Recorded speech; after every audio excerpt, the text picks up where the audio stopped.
Selamat siang Bapak Ibu semuanya. Selamat siang, Selamat Pak. siang, Pak.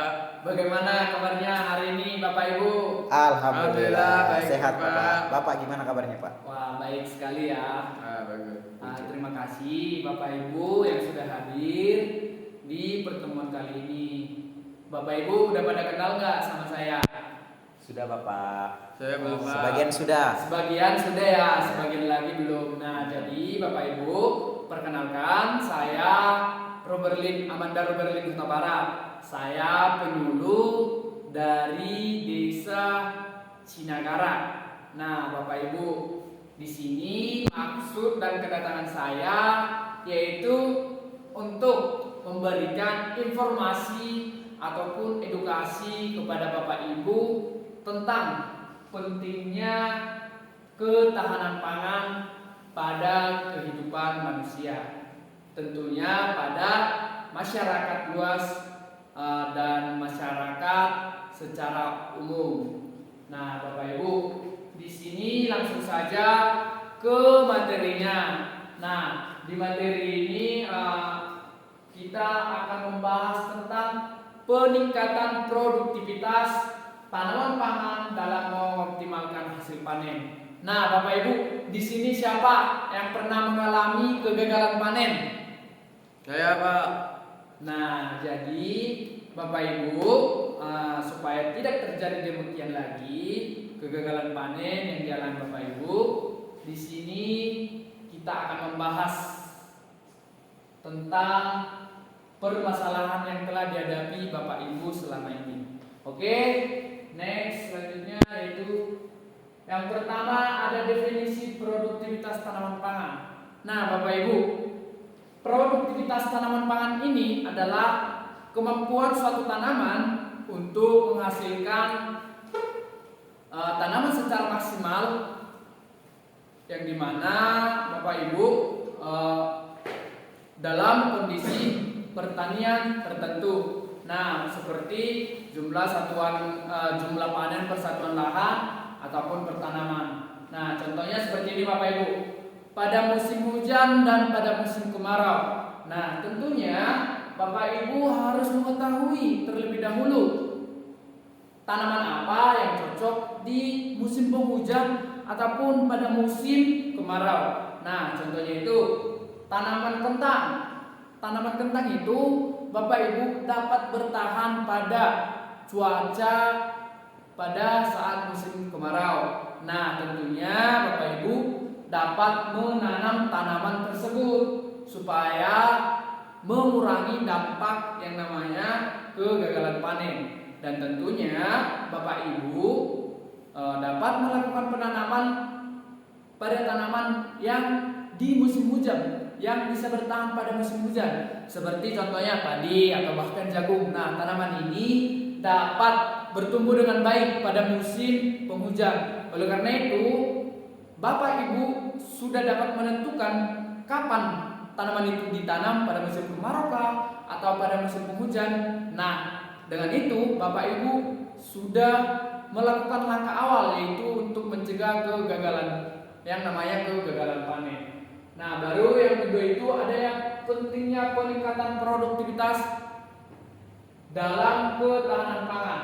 Nah, Bapak Ibu, peningkatan produktivitas dalam ketahanan pangan ini berdampak langsung pada pendapatan suatu daerah atau bahkan bisa berakibat ke suatu negara. Nah, tentunya Bapak Ibu, seperti kita ketahui saat ini manusia semakin hari semakin bertambah banyak, semakin banyak populasinya. Nah, oleh karena itu, bagaimana langkah awal kita Bapak Ibu dalam mempertahankan ketahanan pangan ke depannya? Bagaimana cara kita mengantisipasi supaya nantinya Bapak Ibu ketahanan pangan ini bisa teratasi, bisa membantu Bapak Ibu nantinya ke depannya. Nah, selanjutnya yaitu tujuan optimalisasi hasil panen. Nah, optimalisasi hasil panen ini Bapak Ibu melibatkan pengembangan strategi dan praktik pertanian. Nah, yang dimana Bapak Ibu semuanya ini dapat meningkatkan efisiensi sumber daya dan bahkan juga mengurangi dampak risiko kegagalan. Seperti itu Bapak Ibu. Nah, Bapak Ibu, tujuan optimalisasi hasil panen ini tidak hanya berkontribusi pada aspek ekonomi saja. Tentunya sebagai pemenuhan kebutuhan pangan bagi masyarakat secara luas. Oke, selanjutnya. Nah, Bapak Ibu, di sini ada contoh tanaman pangan. Nah, Bapak Ibu sudah kenal kan? Ini namanya padi. Nah, Bapak Ibu bagaimana hasilnya? Bagus kan? Nah, tentunya Bapak Ibu ada pemilihan, ada kriteria tertentu supaya hasil daripada tanaman ini bagus, hasilnya itu bagus. Nah, nanti ada pembahasan lebih lanjut lagi. Oke, selanjutnya. Nah, tanaman jagung. Tanaman jagung ini kan Bapak Ibu tadi bisa bertahan pada musim penghujan. Nah, oleh karena itu Bapak Ibu bisa menanam tanaman tersebut supaya nantinya hasilnya lebih maksimal. Oke, selanjutnya next. Ada tanaman kentang. Nah, Bapak Ibu, tanaman kentang ini tadi pada musim kemarau bisa bertahan. Nah, oleh karena itu Bapak Ibu bisa menyesuaikan pada saat musim kemarau kah, pada saat musim penghujan kah. Nah, oleh karena itu kentang ini bisa kita tanam. Seperti itu Bapak Ibu. Oke, selanjutnya singkong dan ubi jalar. Nah, Bapak Ibu, singkong dan ubi jalar ini tentunya udah umum ya pada di kampung atau di daerah Bapak Ibu. Nah, Bapak Ibu, singkong ini sifatnya itu produktivitasnya itu cepat, yang dimana umbinya itu cepat berkembang. Oleh karena itu Bapak Ibu, tanaman ini bisa ditanam pada musim penghujan ataupun pada musim kemarau, karena tanaman ini bisa bertahan, bisa kuat dalam kondisi cuaca tertentu Bapak Ibu. Oke, selanjutnya yaitu ini nih Bapak Ibu, apa saja faktor-faktor yang mempengaruhi produktivitas. Oke, selanjutnya yaitu benih yang berkualitas. Nah, Bapak Ibu sudah melihat tadi kan yang tadi bibit padi yang tadi bagus kan, mantap kan. Nah, tentunya supaya kita mendapatkan hasil yang tadi bagus, ada yang namanya benih berkualitas. Nah, benih berkualitas ini kita Bapak Ibu harus bisa menentukan apakah betul-betul tanaman tersebut benihnya bagus, benihnya itu mampu nggak berproduksi dengan baik, supaya nantinya Bapak Ibu hasilnya itu lebih maksimal. Nah, selanjutnya ada pupuk organik dan anorganik. Nah, pupuk anorganik dan organik ini Bapak Ibu dapat kita manfaatkan. Nah, Bapak Ibu, pupuk organik ini kan Bapak Ibu punya peternakan, ternak nih di rumah. Nah, Bapak Ibu, kotoran ternaknya itu dapat kita manfaatkan untuk menjadi sebagai pupuk pada tanaman kita. Nah, pupuk itu bisa kita manfaatkan Bapak Ibu. Baru ada pupuk anorganik. Nah, pupuk anorganik ini Bapak Ibu bisa kita beli atau di toko-toko terdekat seperti di daerah Bapak Ibu dengan harga yang terjangkau. Oke, selanjutnya ada pestisida dan fungisida.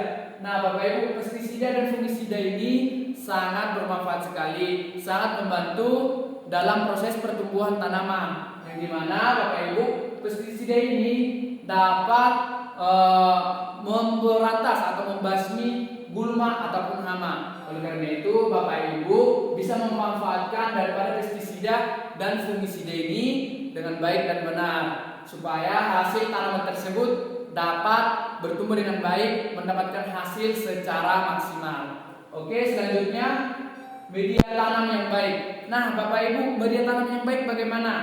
Nah, tentunya Bapak Ibu harus dapat memilih tempat tersebut daripada contohnya lahannya itu harus tanahnya gembur atau subur, supaya hasilnya itu lebih maksimal dalam proses panennya nanti Bapak Ibu.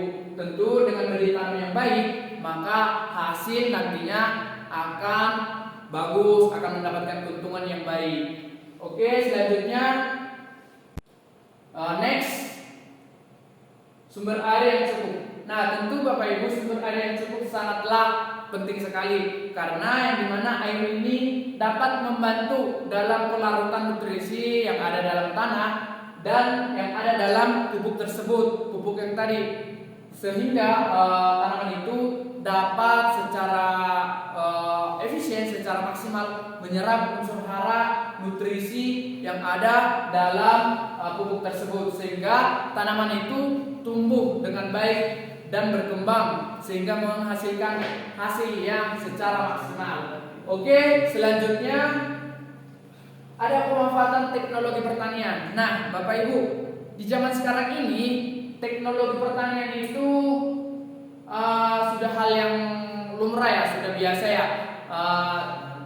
Di daerah-daerah Bapak Ibu sudah banyak teknologi-teknologi pertanian. Nah, seperti contohnya di gambar yang sebelah kanan saya itu ada traktor. Nah, Bapak Ibu, traktor ini mungkin Bapak Ibu sudah pernah melihat ya. Nah, traktor ini bisa dimanfaatkan dalam pengolahan tanah, dalam pengelolaan media tanam supaya hasilnya itu lebih maksimal. Nah, traktor ini juga Bapak Ibu dapat membantu Bapak Ibu dalam baik itu efisiensi waktu ataupun biaya. Nah, oleh karena itu Bapak Ibu dapat memanfaatkan traktor tersebut. Nah, di gambar yang kedua itu ada banyak ya sebutannya di daerah Bapak Ibu. Mungkin di daerah Bapak Ibu sebutannya ini banyak.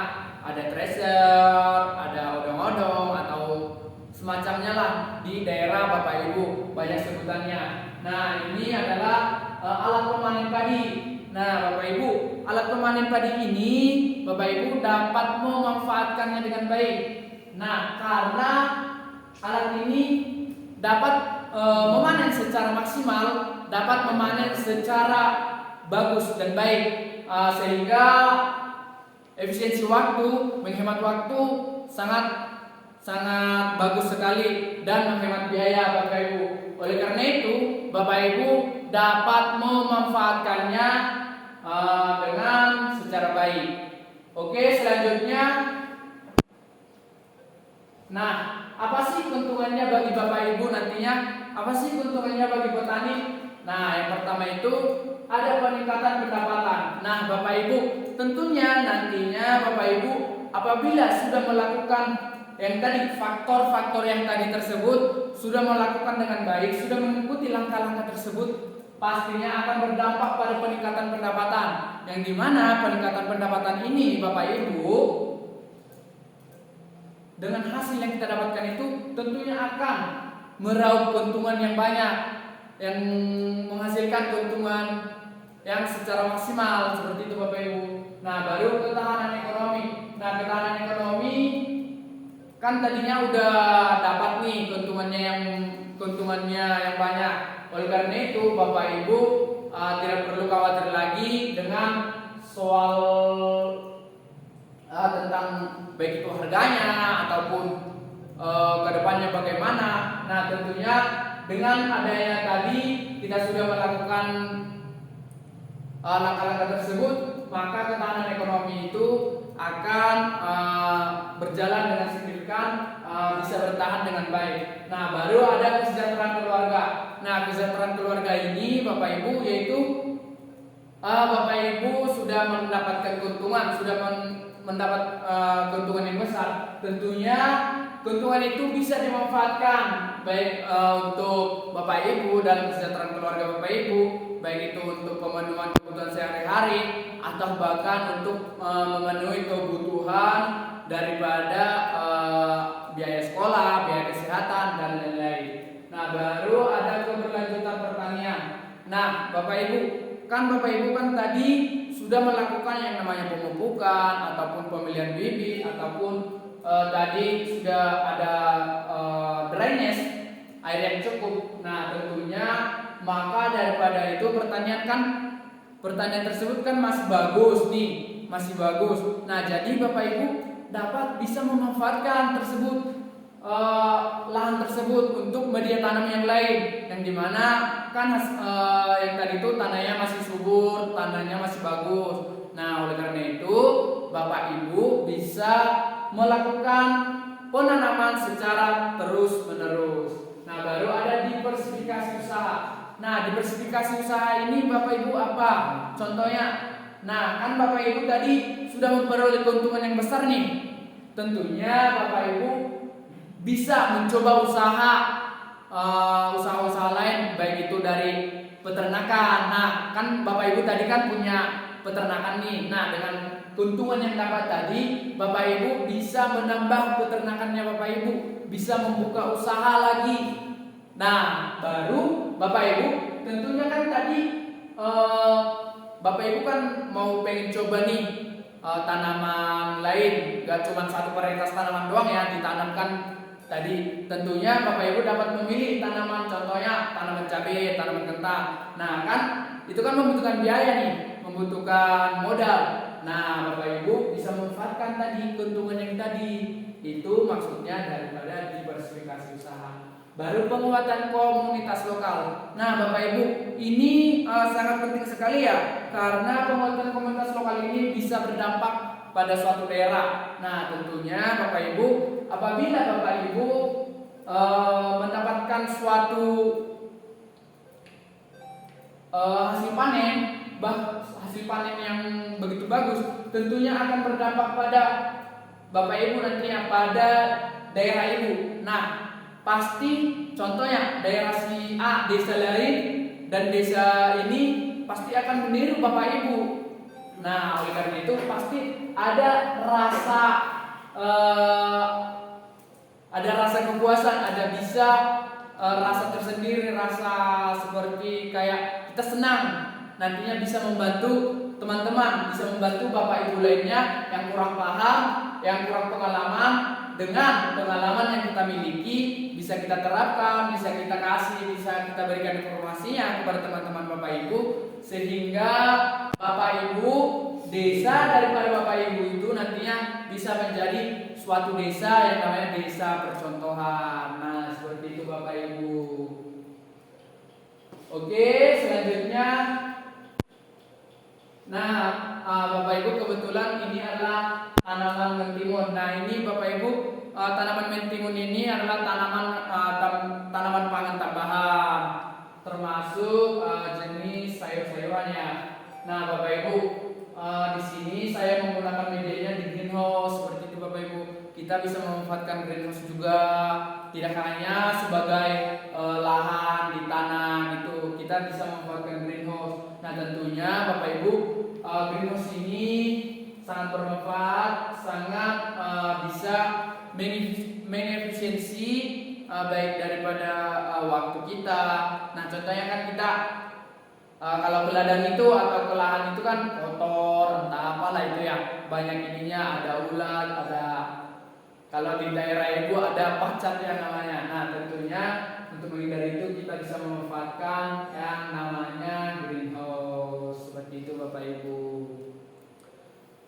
Oke, selanjutnya, nah Bapak Ibu, demikian yang bisa saya dapat sampaikan.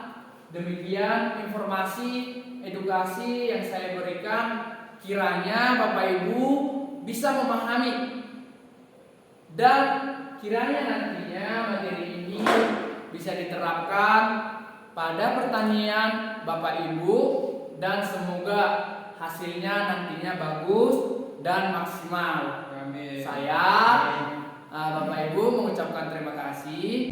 Saya Robert Linta Barat, mohon pamit undur diri. Terima kasih Bapak Ibu atas kehadirannya semuanya. Sama-sama Pak.